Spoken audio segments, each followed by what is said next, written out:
What's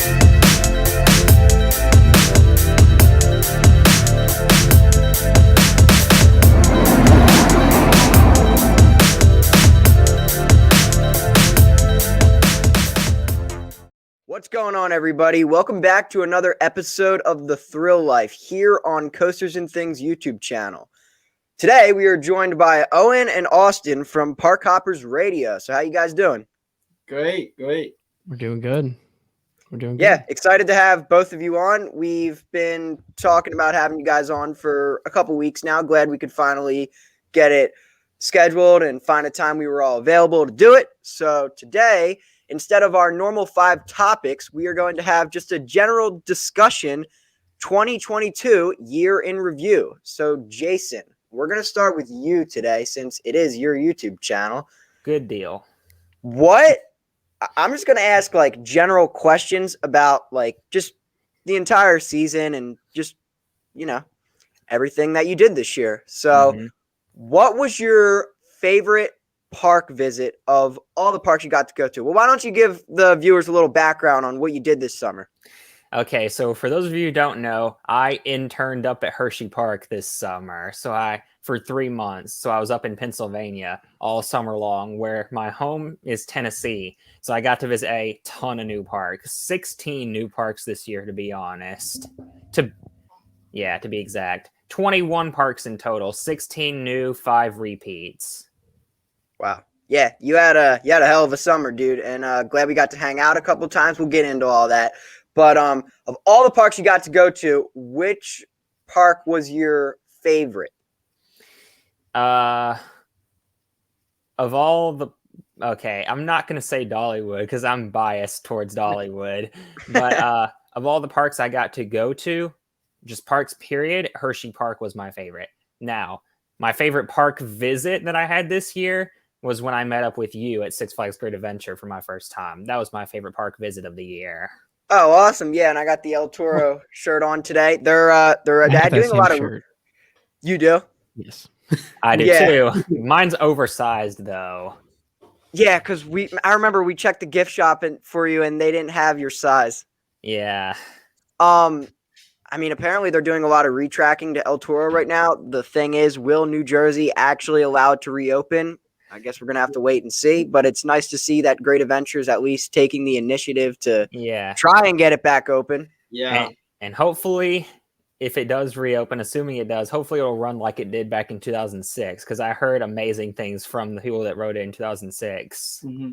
Yeah. It's still an awesome ride to this day, or at least it was last summer, if you sit on a non-wheel seat. If you sit on a wheel seat, it's pretty rough. Second to front and second to back are the 2 best rows. Yeah, absolutely.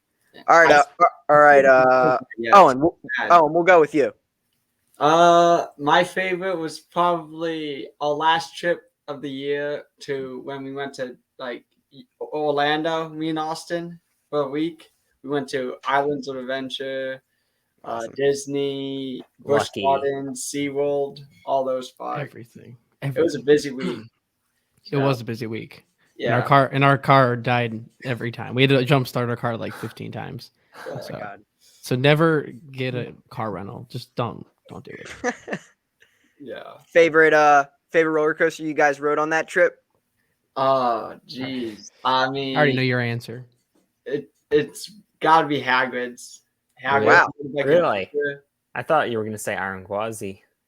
Yeah, I loved Iron Gwazi too, but Hagrid's was just because we rode at night. And man, okay. That definitely added to the experience then, I'm sure. Yeah, it was just amazing. And the fireworks show was going off at the same time. So it really added to the experience.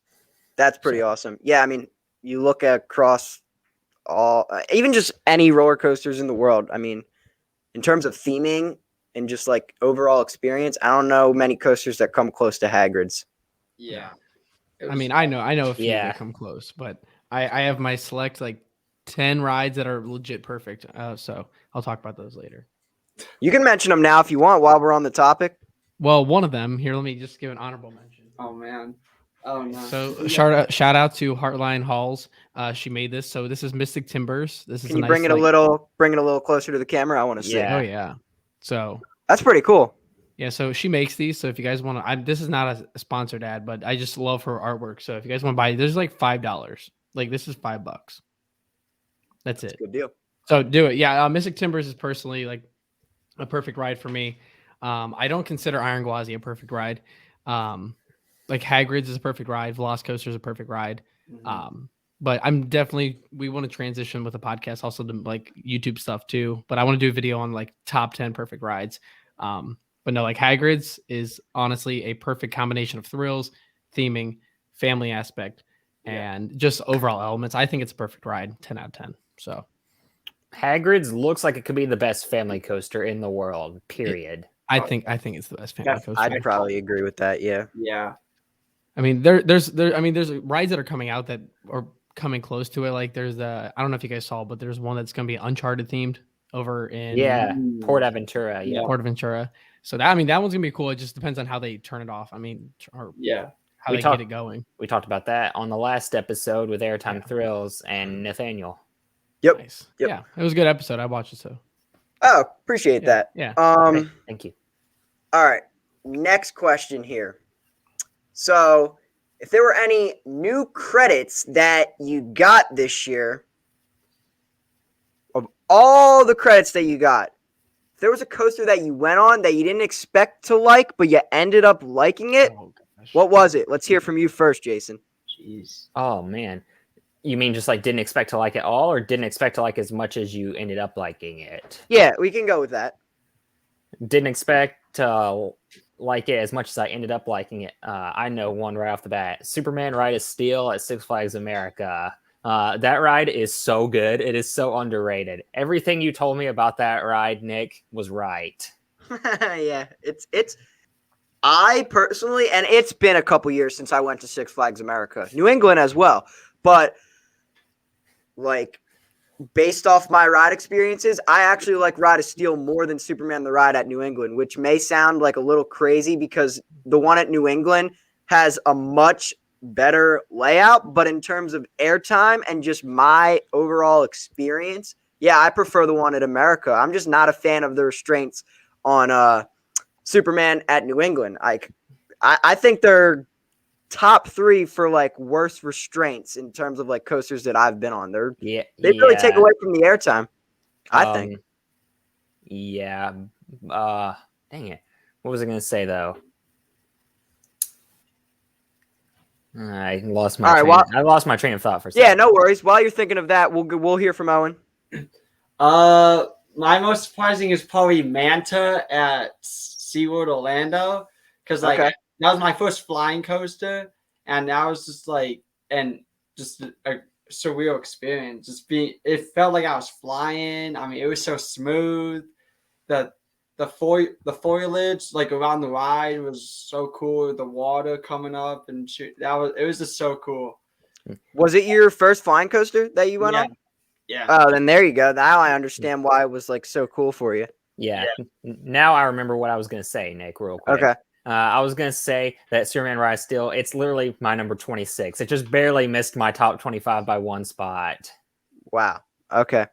So still a great ride, just not quite top 25 worthy. Although when you've ridden over 300 credits, for it to be number 26, that's in the top 8% of all credits you've ridden. Yeah. So definitely a kick-ass ride. All right, Austin.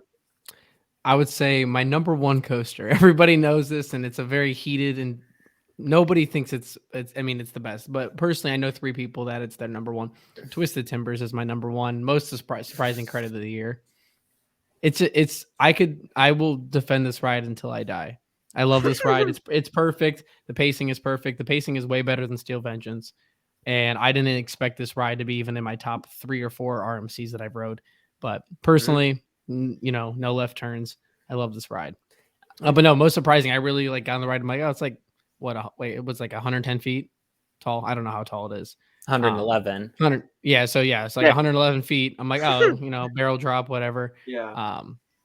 I didn't think anything of it. We got off the ride. I was like smiling ear to ear. I'm like, that was the best RMC I've rode. So. I have it 2 spots. I have it 2 spots below Storm Chaser in my rankings. Yeah, I haven't been on Storm Chaser yet. So I mean, we've been like all the stuff on the east mainly, minus a few parks. But we're trying to get out more out west next year. So am I, if I can. Yeah.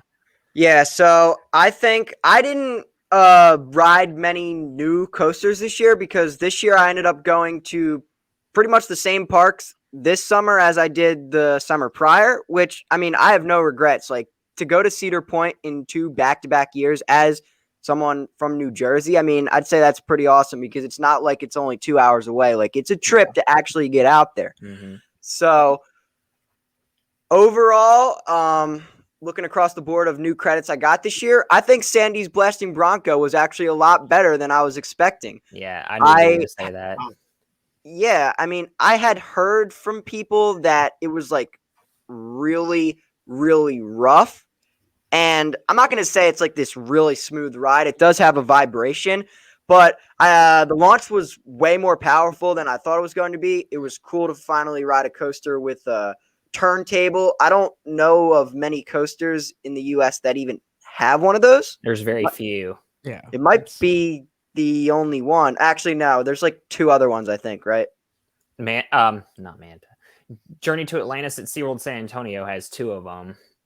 Right. But there's not many. There's definitely more outside of the US that have turntables. So it was cool to finally experience one of those. And my friend that I was with, shout out to my guy Aiden. He went to Nickelodeon Universe with me and he had no idea about the turntable. So as we just started like spinning around, he was like, wait, what's going on? What's going on? I'm like, no, it's supposed to do that. Nice.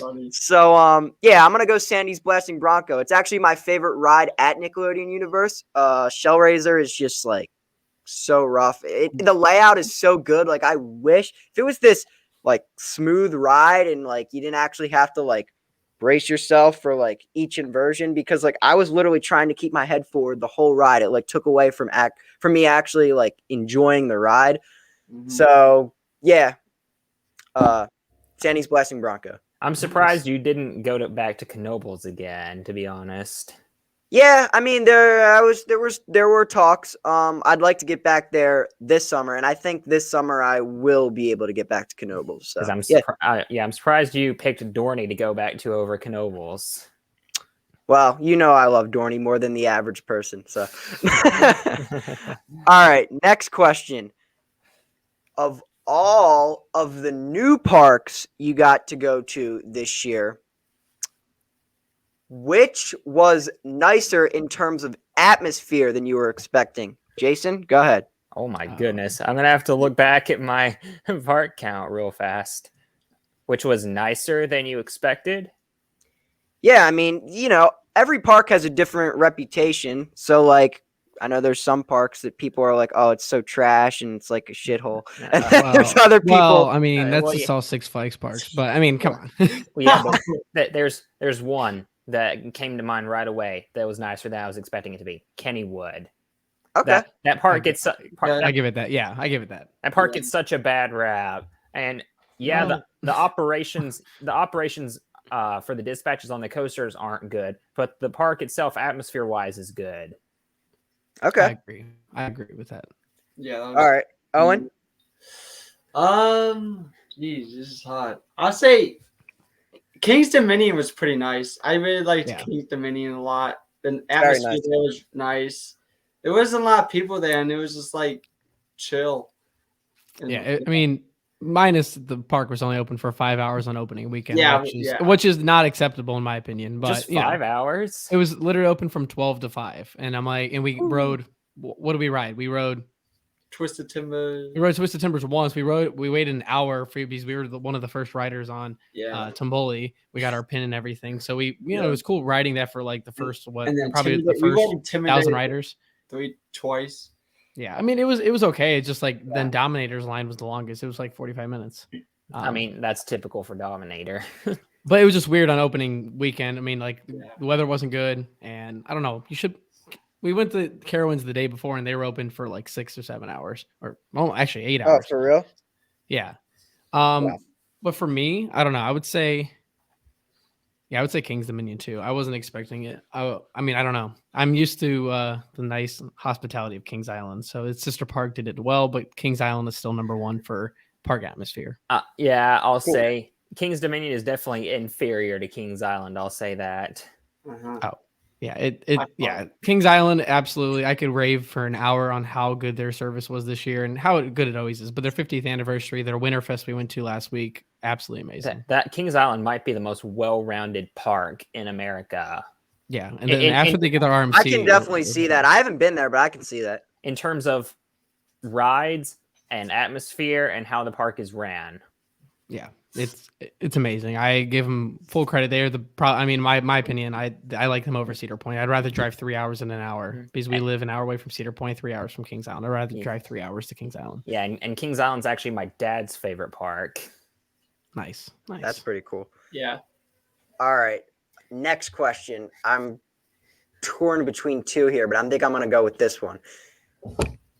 Which roller coaster? So if you look across the board, how many new notable roller coasters opened this year? Not a lot. That's what I'm going to say. There's definitely a lot more coming next year than this past year. You counting like the 2020 coasters that opened 2 years late? Yeah, we can. Yeah, we'll count them. Probably about between 12 to 15 then that opened this year, at least in America. Mm-hmm. Okay. There's probably more. They're just probably like kiddie coasters or SBF spinners that I can't think of. Yeah. Right. Yeah, it's been weird. Honestly, I'll just add this in really quick. I think 2024 might be one of the best years for roller coasters in our decade. In the 20s from 2020 to 2030. I think 2024 honestly is a shot because you're probably gonna have Top Thrill, whatever it is reimagined. You're gonna have Kings Island. Maybe do something. Great Adventures 50th anniversary. They might do something. I don't know. And there's a lot more technology being added to the plate.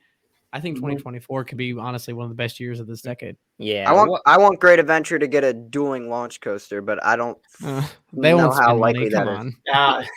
East Coast Racers. East Coast Racers. Yeah. That would- It so could work. They're right on the East Coast. They're literally the East Coast. So Yeah. why not? But in terms of coasters that open this year, let me think. Iron Gwazi, Pantheon, Emperor. I apologize if you heard that. It's the fantasy app going off on my phone. Icebreaker, Dr. Diabolical's Cliffhanger. The one at the one in the park in Colorado. Defiance at Glenwood Caverns, right? I haven't heard anything about that. Tumbili. Right. Yeah. So there are some notable ones out there. Yeah, it's been an okay year. Yeah, so of all the new roller coasters that opened this year, the only new one that I went on was Ixola Loca at Casino Pier, which is the hamster wheel SBF spinner. Jason and I actually went on it together. And Jason, would you agree with me that it's way more intense than it should be? Yes, that's not a family coaster. That right is intense. Interesting. Yeah. Got to get on that. You can actually check out the vlog on his channel of our reaction, or actually just our entire day at Casino Pier. And I actually want to mention this because the first question that I asked you guys, I didn't even give my answer. I think of all the park visits that I had this year, Great Adventure with you, Jason, was a blast. Your first time there. I hung out with Tyler Burke at Great Adventure as well. PMF Coasters on Instagram. That was a fun day. We got to ride. Means fun. We got to ride El Toro a bunch of times. I went to Cedar Point again, obviously, and stayed at Hotel Breakers for the first time, which was, Nice. very cool. And just being able to swim in Lake Erie was pretty awesome. But I think overall of all of the park visits that I got to do this year, the day we went to Jenkinson's Boardwalk and Casino Pier, Jason, was probably my favorite. And I think shout out to Casino Pier for them allowing us to bring my GoPro on the attractions really added to the experience. So I was able to make some content as well. Yeah, remember you asked if you could bring it on the skyscraper, and then they're like, no way. And then we wrote it, and then you're like, yeah, I understand why they wouldn't allow us to bring it on the skyscraper now. Yeah, absolutely. Yeah. All right. Back to what was the question before? Oh, yeah. So Ixola Loca is the only new coaster that opened this year that I got to experience. Owen, we'll hear from you. I think I only did like 2. I did Iron Gwazi. That was Okay. the best one. And Tumbly. An Good boy. icebreaker. And and Icebreaker. That's Well, right. yeah. Did that open last year or this year? I don't even remember. It was the first coaster to open this year. It opened in like March. It Okay. opened, Yeah. it opened in February. Or so, yeah, February, March. February. Gotcha. Yeah, I that was very underwhelming. Yeah, Icebreaker. very Yeah. underwhelming. You guys. Oh yeah. Wow. So you guys aren't fans of Icebreaker? Not at all. Oh, yikes. I liked Icebreaker when I rode it. didn't. The restraints are uncomfortable, especially for my height. Okay, the restraints aren't good. I didn't like them on Tigris. Actually, Tigris is fine. I like Yeah, I like Tigris. No, I didn't like Tigris. So there's well, that. I mean, we're reversed. I don't know. I mean, Icebreaker was just a little hyped up from our counterpart on the podcast. So June, if you're watching this, thank you. June's our West Coast reporter, and he went there this year. I don't know. It was just a little bit hyped up for me. And personally, I'm like, oh, they raised the height requirement to 54. It's not really much of a family coaster. The airtime, honestly, I didn't get any airtime at all. It was uncomfortable ejector, especially going backwards. So awesome. Yeah. What else was I going to ask? Oh yeah, you guys mentioned Icebreaker and Tigris. It made me think of the Skyrocket 2 that Steel Pier in Atlantic City, New Jersey is going to be getting. Cool. Do you guys think that will have lap bars like Phobia Fear, or will it have the comfort collars? Well, knowing that this is in New Jersey, right? Yeah. Knowing it's in New Jersey, it's going to be comfort collars because they have to be ultimately safe, and it's going to probably decrease the ride, like kind of like King to Ka, like Top Thrill. Yeah. Although here's another thing. It's Steel Pier. Well, I mean, but New Jersey's really strict with everything they do with their regulations. So it's probably going to be over the head harness. I mean, it's comfort collar so you don't fall out. So. Well, Jason, you said that because it's a relocated ride, or at least we think it is, right? Well, it could be because I mean, Zombie Ride closed down in Mexico, and that didn't have comfort collars. You said, right? It didn't have comfort collars, and it was Mexico. Yeah, and it was sold. It wasn't scrapped. Yeah, I mean, they probably, even if it does happen to be Zombie Ride, they probably will add comfort collars to the train, even if it didn't have them before. Sadly. Yeah, I mean, there's only 2 coasters that don't have comfort collars. Phobia Fear and Superman at Discovery Kingdom. For Skyrocket 2s, no, there's more of them. The only ones that do have comfort collars are Ice. No, that's not a Skyrocket. Most of the SeaWorld ones, all of the SeaWorld ones, right? Well, yeah, but only the SeaWorld ones have them. Superman at Discovery Kingdom doesn't have them. Phobia at Lake Compounds doesn't have them. Zombie Ride didn't have them. The ones over in Europe didn't have them either.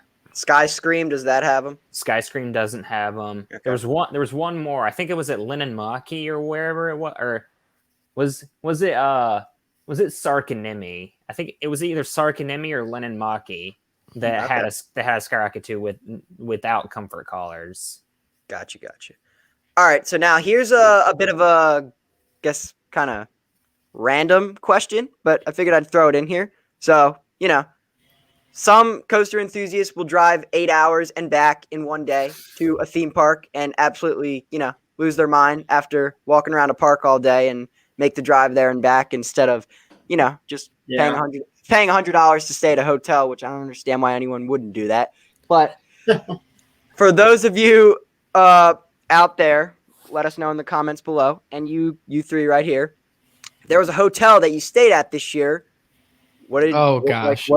Gosh. Oh my gosh. I have a story. Keep going. Oh, God. Oh, God. Well, I was going to say like your favorite hotel, but if you had an experience at a hotel that was memorable in a different way, yeah, you can let us know. Well, here, I want to start this one off if that's okay. Okay, yeah, let's hear it. So I'll say like our best hotel experience. We stayed mostly everywhere.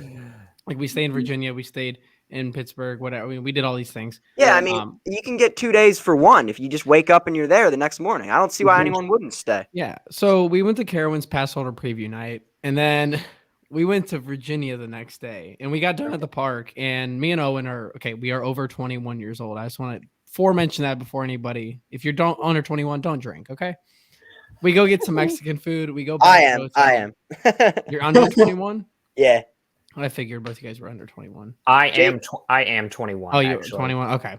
But anyway, so we get there and I'm like, let's try these drinks. We try some buzz balls, try some stuff. Basically, I don't really like getting hammered. Basically, we got absolutely Yeah. I mean, I don't even I think we might have had alcohol poisoning that night.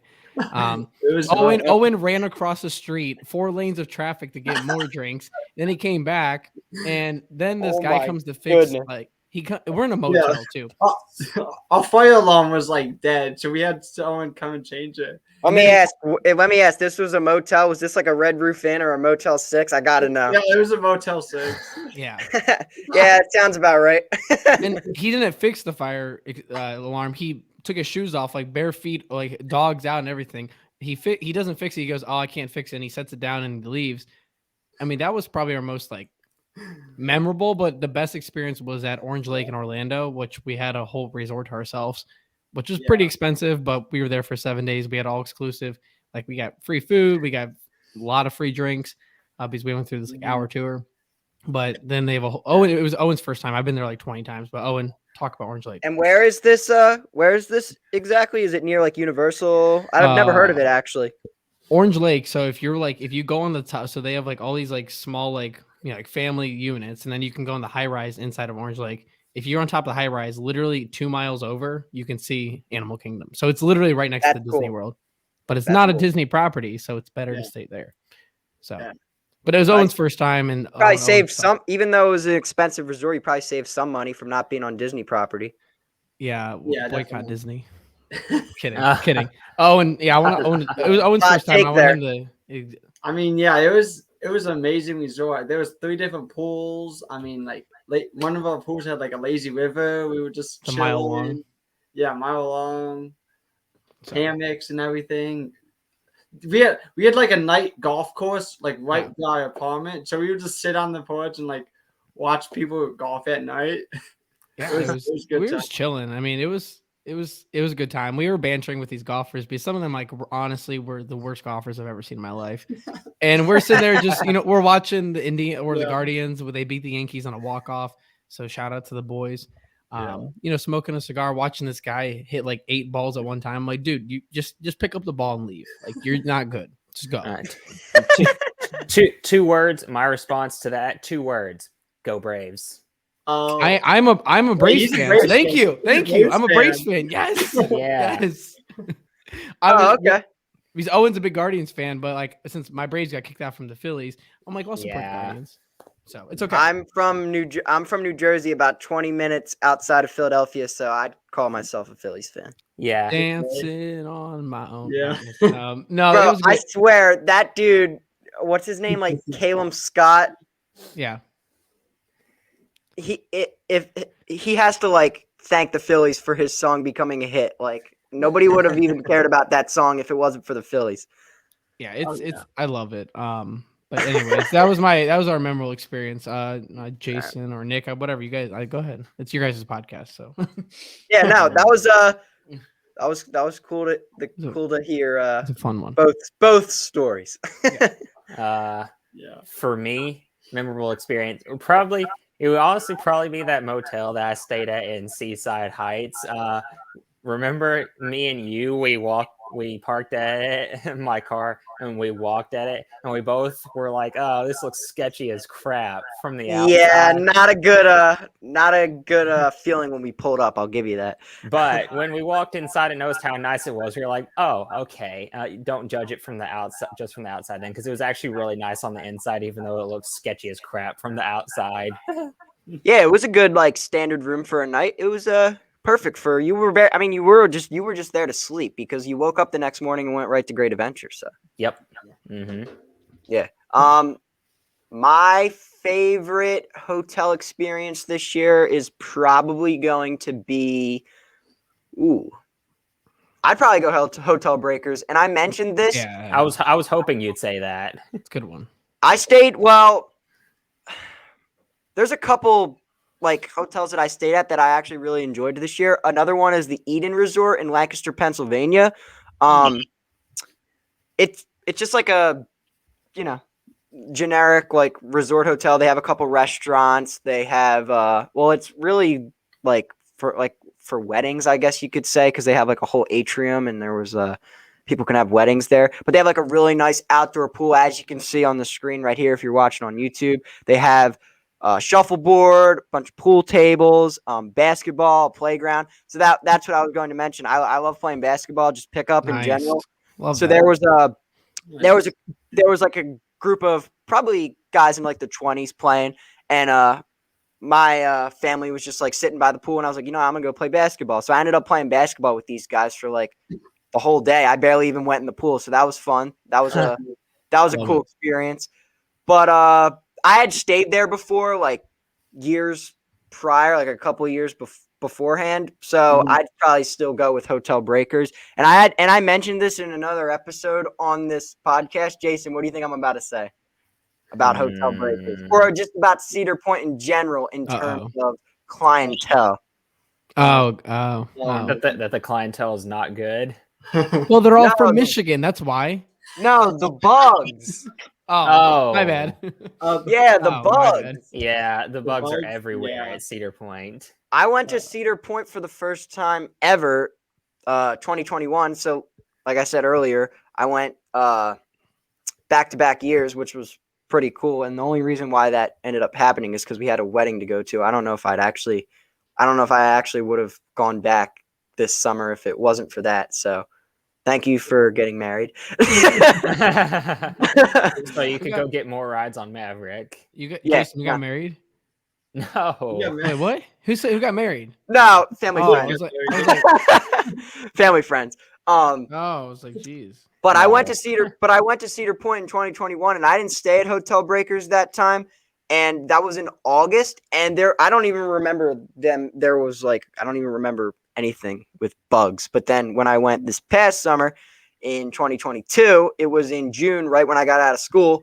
And wow, like totally like just the difference in like, and I actually asked like a lifeguard at Hotel Breakers. I was like, what's the deal with the bugs? Like I was here last year in August and I don't remember like this at all. And she was like, the bugs, like they're the like big time of year that they come out is like May and June. And then in July and like the middle of July, they start to like go away. And then by August, they're completely gone. But I mean, the hotel, like, I don't want to say it was Cedar Point's fault. I mean, there's really nothing you can do about it. They were constantly like hosing them down and doing the best they could, but it was just like disgusting. I was in the hot tub with my dad, and like the lifeguard would come with a net, and there were just like bugs around us. Yeah, it's just. Yeah, I'm pretty sure I got some bugs in the face when I rode Millennium Force. Oh, Yeah. that's tasty. Yeah. Well, I don't know, because I went to the park one night after work one day, and I was there by myself, and it was during the mayflies incident of the 3 days of the mayflies incident. Like it felt like an apocalypse. Like people were running to their cars. These things were thousands. There was thousands of them everywhere. Yeah. It was like hell on earth.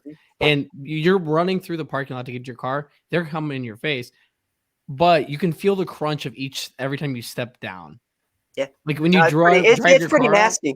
Yeah. It was bad. Like the 3 days during the Mayfly incident was like actually hell on earth. Yeah, so I think if I go back to Cedar Point, I would like to go back in August. I don't really want to deal with that again. I still had a great time. Don't get me wrong. Like, I got to take you guys keep talking. I'll be right back. Give me like 20 seconds. No worries. What was I gonna say? I got to take my sister on a lot of the coasters for the first time. She actually said Steel Vengeance when we got off was like, and we sat. It was either the back row or second to back row, but she was like, that might be the most insane roller coaster I ever went on. And I don't blame her for saying that. Yeah. Steel Vengeance does things to you. I'll give you that. Oh yeah, I love that thing. Yeah, for sure. Probably the most insane coaster I've ever ridden. Probably Wonder Woman at Fiesta, Texas. Wow, really? Okay. Mm-hmm, actually, I'm a little surprised to hear that. Why? Did you think I would say Intimidator 305? Well, I didn't know. That'd definitely be because I thought about saying I-305 for a sec. That'd be mine. Yeah, I-305 is just insane. I mean, that was the first coaster that made me like. I was almost blacked out. I was graying out on that. It was crazy. I did black out on it on my third ride. Yeah. Wow. All right, and then last question here before we wrap up. If there was just one signature moment at a theme park this year that stands out to you among the rest, what was it, Jason? Oh, It doesn't have to man. be on a ride. It could just be entering a park. It could be something you ate. It could be going to the bathroom for all I care. Just a Hey, signature hold on. moment. Hold on.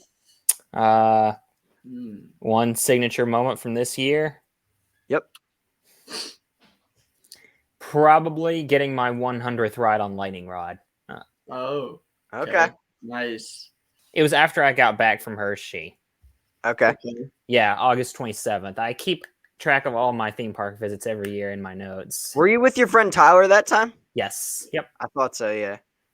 And you can check out the vlog on his channel. Yeah. Also, when I tried I had a lot of great food. Two that stood out to me were Kennywood's potato patch fries. Oh yes, those are great. Yeah. And Hershey Park's king size milkshakes. I never got to try. You tried the donuts too, right? Yeah. Were they pretty good? Yeah. The milkshakes, though, oh my God. Like, those things are too much. Oh yeah, you got you need two people to drink to finish that milkshakes. Yeah. But one of mine was when I saw a concert at Hershey Park. Oh, who'd you guys see? I saw Zach Brown band at the Hershey Park. Okay. So yeah, That's cool. I was at the park for like 2 days. But of course they had a concert like the day before too. They had Imagine Dragons there, I guess. So the crowds were just insane. I was hoping you wouldn't say Pitbull because I remember I was having to work at Hershey Back. Park the day that Pitbull came in a concert. That was the worst day of the whole summer, probably. yeah. Because oh my gosh, there were 37,000 people in the park that day. Candemonium hit a 4-hour wait at one point, and I was working at Candemonium that day. Yeah, it was rough. I didn't even get to on all the rides. I didn't get on Storm Runner or the Jolly Rancher ride, which I didn't care for, but I wanted to get on Storm Runner. But yeah, luckily I was there for 2 days, so I got most of them. You talking about remix or mixed? Remix. I mean, Yeah. Yeah. Oh, and the question we're wrapping up here. This is our last question. Yeah. What I asked those two is if there was one moment at a theme park this year that stands out to you among the rest, like it could literally be something you ate, a ride, going to the bathroom, buying merch. I don't care what it is. Just what's one moment this year that stands out to you looking back? Overall, it's gonna sound really cliche. I'm gonna have two. Sorry. One is just kind of seeing Owen like transform as a coaster enthusiast this year because like I've been an enthusiast since I was like 10 playing Roller Coaster Tycoon, and now I'm 22. And overall, just seeing like traveling with my best friend has been awesome. And then two was probably riding Mystic Timbers just the entire year. I just love that. Or yeah, I mean, I Mystic Timbers just honestly, every ride we had on credit. What about your 100th? My 100th credit on El Toro. I mean, I want to like El Toro more, but I can't. I'm sorry. I can't like the ride more. I'm sorry. It's number 13 right now. So I mean, it's I wrote it like 4 weeks before the incident happened. So the ride was running like, rougher than like, I don't even know an analogy to use. It was really rough. I mean, it honestly, I wish I could have liked it more, but my first ride on El Toro, that was probably the most memorable coaster ride. That was probably the most memorable single coaster ride I had this year. Yeah, that'd be up there for me as well, Jason. I think, one of probably the day we met up at Great Adventure, man, because Jason and I have been friends since like 2019, and it was pretty cool to finally meet up, and we got to hang out 3 times this summer. Great Adventure, Hershey, and the day we did Jenkinson's and Casino Pier. So that was pretty cool, considering I'm from New Jersey and he's from Tennessee, to finally like meet up. And so we obviously don't live close to each other. Yeah. But my single coaster ride, I'd probably go the Steel Vengeance night ride with my sister. That was pretty awesome. Okay. Also, my first ride on Phantom's Revenge was unforgettable. That was amazing. Oh, mine was Oh, unforgettable geez. too in a really odd way. But yeah. On Why? What happened?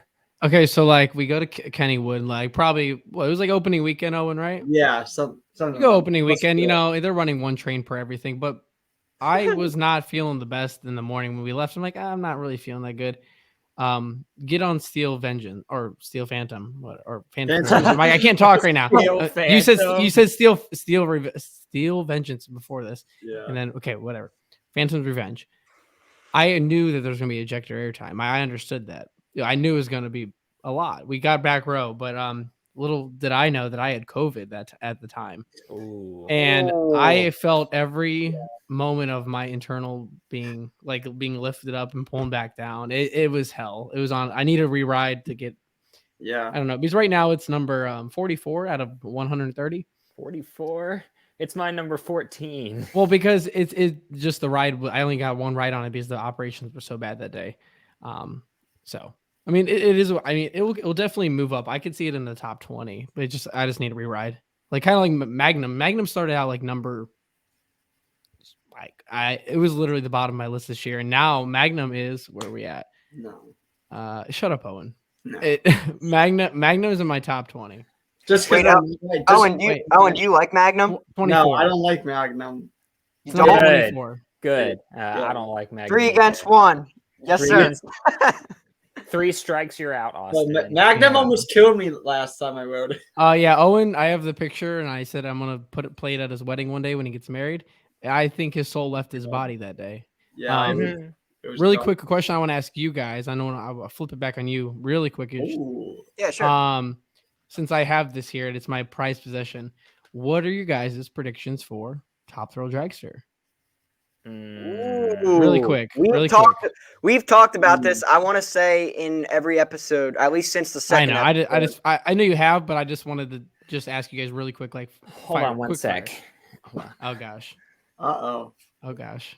What's he getting? Oh, it's gonna be Yeah. Coaster Dynamics. No. I have my Coaster Dynamics model of Cannonball from Lake Winnie. Nice. Oh, that's cool. Now I this was the old paint scheme for the train. They've since repainted the train red. Those are awesome. My thoughts on Dragster. So happy those things are coming back. Yeah, I know. My thoughts on Dragster.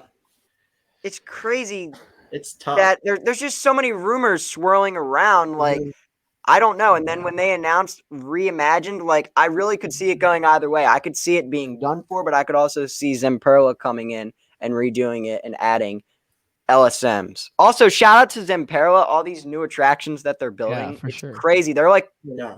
they could honestly like move their way up the totem pole and become like a top 5 manufacturer in a couple years based off what they're starting to put together. If They already make awesome flat rides. Yeah. If they start taking risks, honestly, I know this is a hot take. If they take like a lot of risks, like Intamin does, they could top B&M in the next 10 years. This is a very hot take. If B&M has not taken any risks like ever, and they took a risk building the surf coaster. Kind of, but not. It's not like that. It's a different concept. It's not a risk. Yes, they've already done it. They're reimagining the same concept they have. I mean, look at Intamin. Look at all these other manufacturers. Look at RMC. They literally, I don't know, 2014 they started, and they probably are the number one manufacturer among many coaster enthusiasts. I mean, B&M's been around since the 80s and 90s, and they still haven't taken any risks. And their rides are great, but they're all pretty much forceless in terms of like the Gigas and the Hypers. I mean, I get that's their model, but look at Intamin. Intamin has had a bad rap, but look at the new rides they have coming next year at the Parks Across the Seas and Park Asterix, the drifting coaster they're going to have at Universal, Pantheon, all these rides. I mean, you got to take risks to be in the community. I mean, and honestly, I don't know. B&M's got to step up their game and do better. I kind of agree. Yes and no. I agree a little bit with what you're saying. I mean, Zamperla won't. I don't think they'll top them, but I think if Zamperla can hone down their one specific model, I feel like they can, in the next 10, 20 years, they can start branching out, but they need to hone down one model. I mean, B&M has their hyper model. That's pretty much their bread and butter, Yeah. in my opinion. Intamin has Yeah. their Intamin Blitz. But each manufacturer has their own. I mean, look at RMC. Obviously, we know what RMC's is. So Yeah. What I think, Jason, what are your thoughts on Dragster? Then we'll wrap up. I don't think it'll be, and it won't open in 2023, but maybe 2024, hopefully. I'm thinking that it could have a launch going halfway up the top hat, honestly. If it's going to be LSMs, it could go halfway up the top hat. Maybe. Yeah, I could actually see that. Yeah. yeah, I mean, I don't know. There's so many rumors, like you said, it's like hard to like figure out what rumor is this week. How do you think Cedar Point knows? I don't even think because here's my thing. Like I love marketing. So do I. Like I literally He's a marketing major, actually. Oh Yeah. that's nice. I didn't go to college, but marketing. For me, these coaster enthusiasts, like you got to look at it in a realistic aspect from a business standpoint. I know I sound like a nerd right here. They're not going to announce what is happening to Top Thrill until after this opening of 2023. They're not.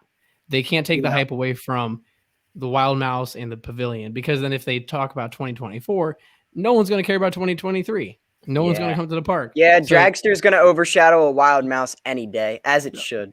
Yeah, so honestly, I feel kind of bad for Cedar Point because, especially at IAPA and when they announced the boardwalk, a lot of enthusiasts are like, we don't care. We just want news about Dragster. Well, and some enthusiasts there, never mind. I'm not even going to say that.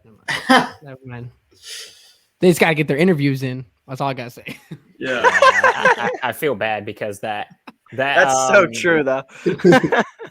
Because literally the world will end if they don't get their interview. Like do better. Stop crying. I think if Dragster gets torn down, I might cry, honestly. No. I'm talking about the coaster enthusiasts that were whining and crying that they couldn't talk to certain manufacturers at IAPA. Oh, yeah. Just this is a hobby. It's not a life or death situation. Just have a fun time.